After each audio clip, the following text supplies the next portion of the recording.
when you talk about this whole project being wrapped up in this lifetime of what do you say, like an audiovisual? It's our multimedia lifetime art project. But wrapped That's up in, what we think of it as. and absolutely, but like our self-identity is really wrapped up in that, I suppose. Yeah, and we do learn a lot from creating in this, for sure.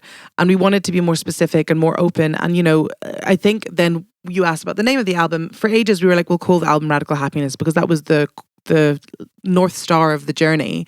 And obviously there's a song called Radical Happiness on it, which we didn't know how to write in the end. We kind of just thought it'd be funny to write it as like a jingle, like a theme tune, which is why it's absolutely mental. But I love that song, and it's kind of summing up some of the general themes. But we didn't end up calling it Radical Happiness because that felt too trivial to how we felt about how the end of the journey, or how we felt at the end of the journey. And it's what you said about embracing yourself so much and accepting yourself and taking responsibility for yourself, just completely owning your life and embracing who you are.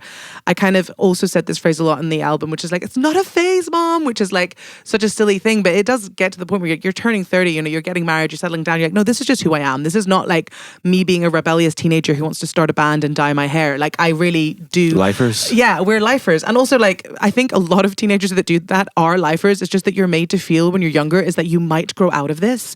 And it's just, we have not.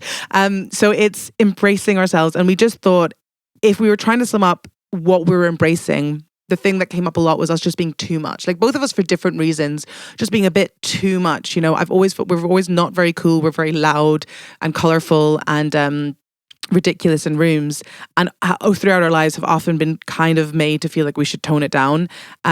So we were like, okay, no, this is us embracing being too much. And the phrase, the whole damn cake, came out of just like thinking through that.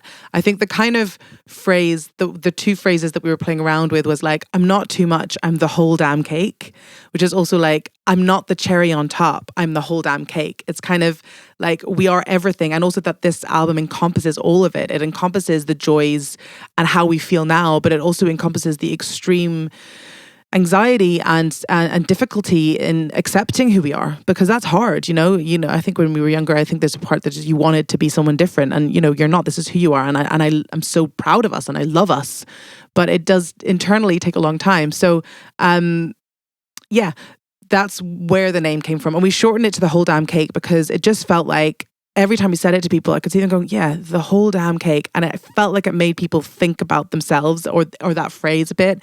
And it made them maybe feel a little proud of being a bit ridiculous, which is what I wanted. I didn't want to call it too much because that felt like it was a negative. It's not. It's like the whole damn cake. Like, that's how I feel about everything. So